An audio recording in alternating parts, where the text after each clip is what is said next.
कबीर सबके थे, इसलिए आप सबके थे। और हम सब हैरान होते थे कि ये करिश्मा क्या है,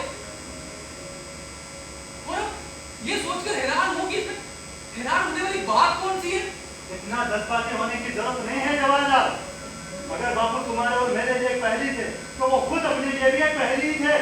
उन्होंने खुद कबूल किया है कि जब भी उन्हें कोई बड़ा फैसला करना होता था तो वो अपने अंदर किसी आकाशवाणी का इंतजार करते थे। तो तुम्हारे कहने का मतलब ये है कि जो आज बापू ने हमें बातें बताई वो अपनी जिंदगी में खुद नहीं जानते थे। हमारे मुल्क में ऐसे हकीम बहुत होते थे जो अपने नुस्खे मरते दम तक किसी को नहीं बताते। काश कभी तो बापू के जज्बातों का भी ख्याल क्या करो। देखो नेहरू, मैं भी बापू की उतनी इज्जत करता हूँ जितनी तुम करते हो। हाँ। मगर मैं तुम्हारी तरह बापू की कमजोरी पर पर्दा डालने की कोशिश नहीं करता। आज उन्होंने हिंदू मुस्लिम मसले को कैसे पेश किया वो याद करो। सन 1945 में गांधी जी ने मुलाकातों के दौरान कैसे पेश किया था। उस वक्त उन्होंने कहा कि भारत के मुसलमान हिंदू से ही टूटकर मुसलमान बने हैं। देखा फर्क? उनके मुंह से निकले हुए अल्फाज जिन्हों को नस्ल की तरह चुपके थे। सारे मुल्क के माहौल में जहर घुल गया था।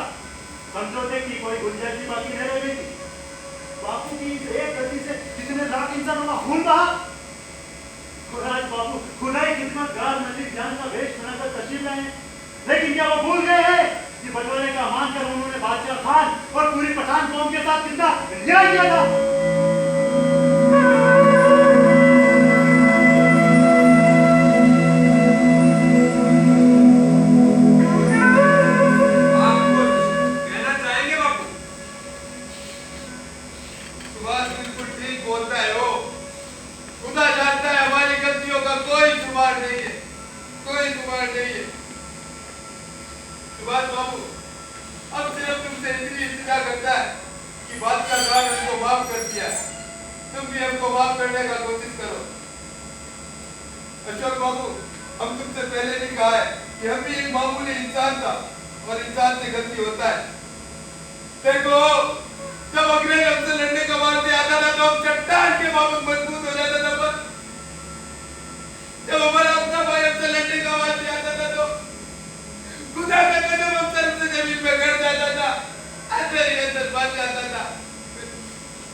इस बारे में मैं भी कुछ अर्ज करना चाहूंगा।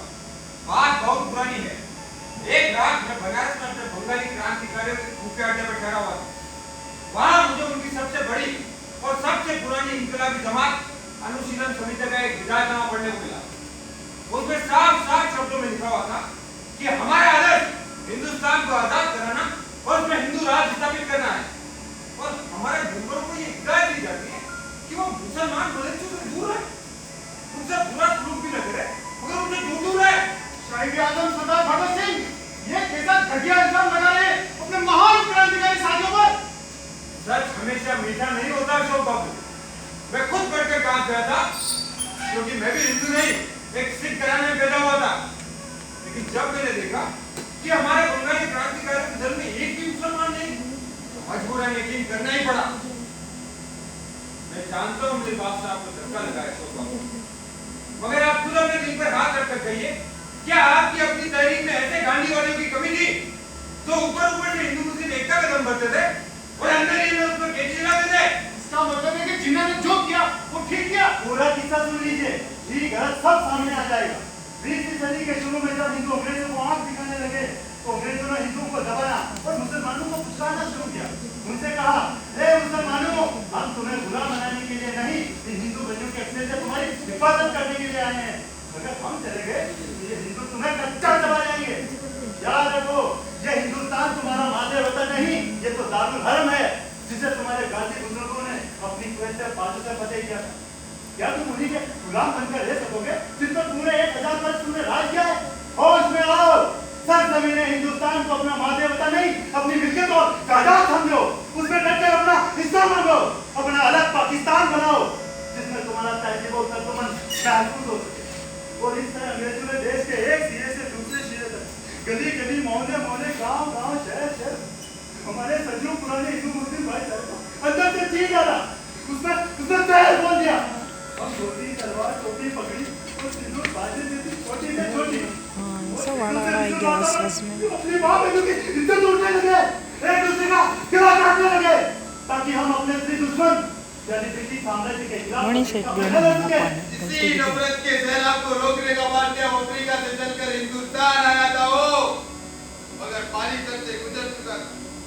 दुश्मन बहुत चालाक था वो, बहुत चालाक। यह है मुकम्मल तस्वीर अशोक बाबू, समझ गए आप? जी। आपके सवाल का जवाब दे दिया आपको? जी। तसल्ली हो गई आपकी? जी।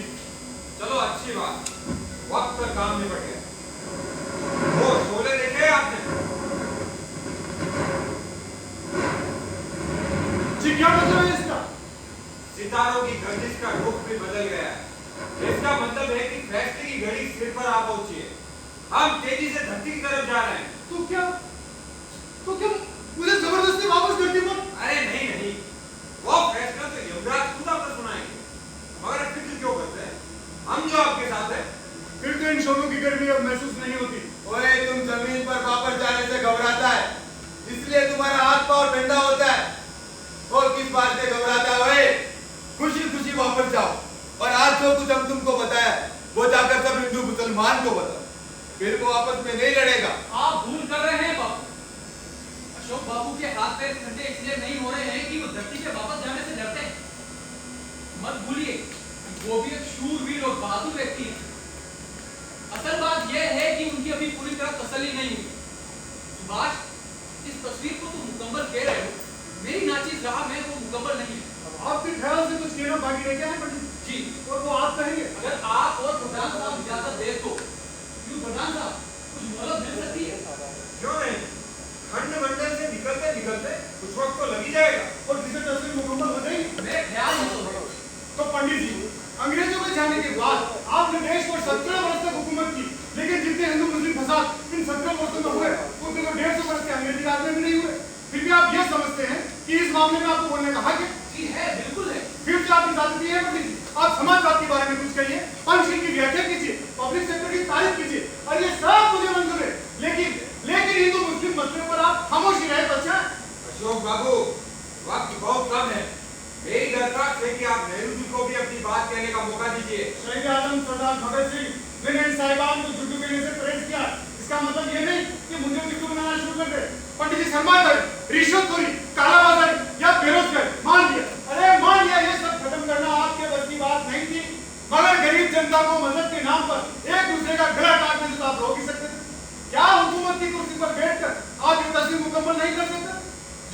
सामने करने जा रहे हैं?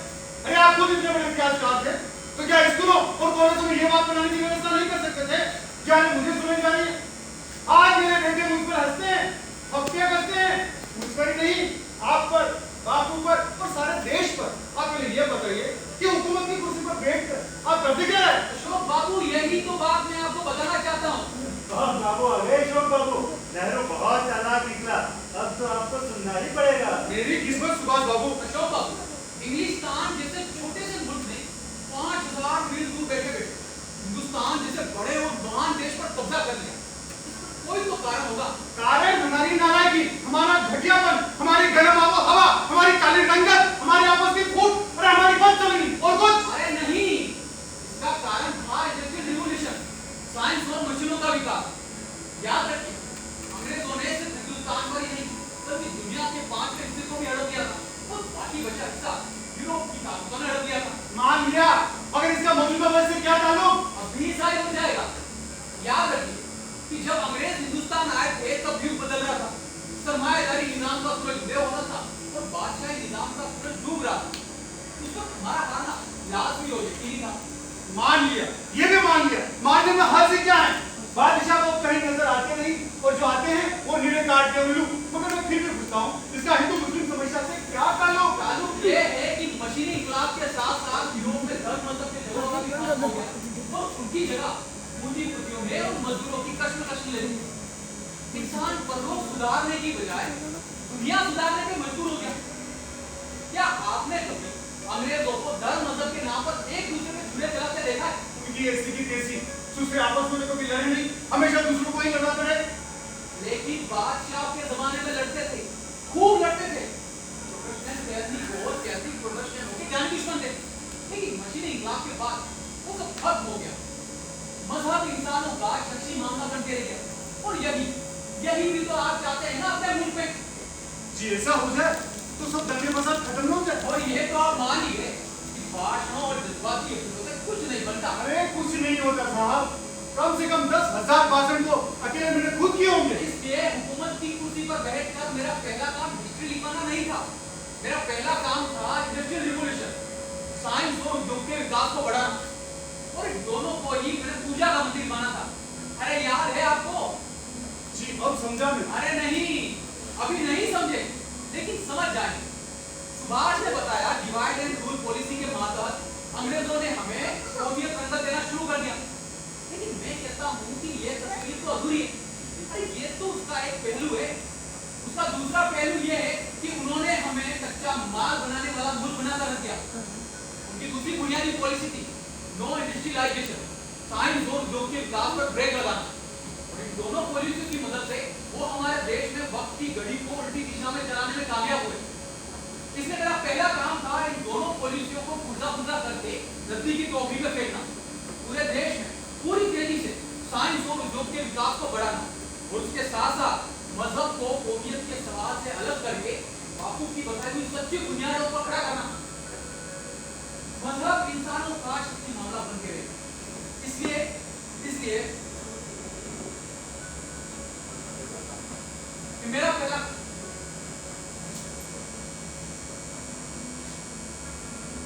मान लिया पंडित जी, पॉलिसियां तो आपकी दुरुस्त थी, मगर इससे किसको इनकार है? लेकिन माफ कीजिए, आप कहते कुछ और है, होता कुछ और ही रहा। अरे आपके राज में तो मजहबी झगड़ों के साथ साथ जवानों और सुबह के झगड़ों की तो इंतहा हो गई थी। सब खत्म हो जाएंगे। अरे कब और कैसे? हमारी अपनी मेहनत, ताकत और अपनी कुर्बानियों से।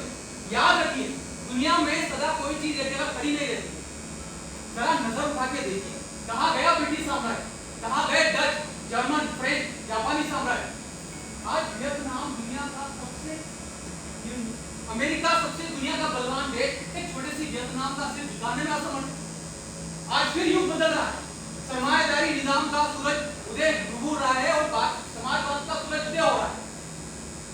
आज से 200 बरस पहले जिस तरह हमारा साम्राज्य के आगे हारना और घुटने टेकना लाजमी और यकीनी था, उसी तरह आज हमारा जीतना और मंजिल मकसूद पर पहुंचना यकीनी है। पंडित जी, पुरानी आदतें मुश्किल से छूटा करती है। आपके जीते जी भी जब हम आपसे कोई सवाल पूछते, तो आप फौरन दुनिया का नक्शा खोलकर बैठ जाते और समाजवाद का गुरुमंत्र जपने लगते।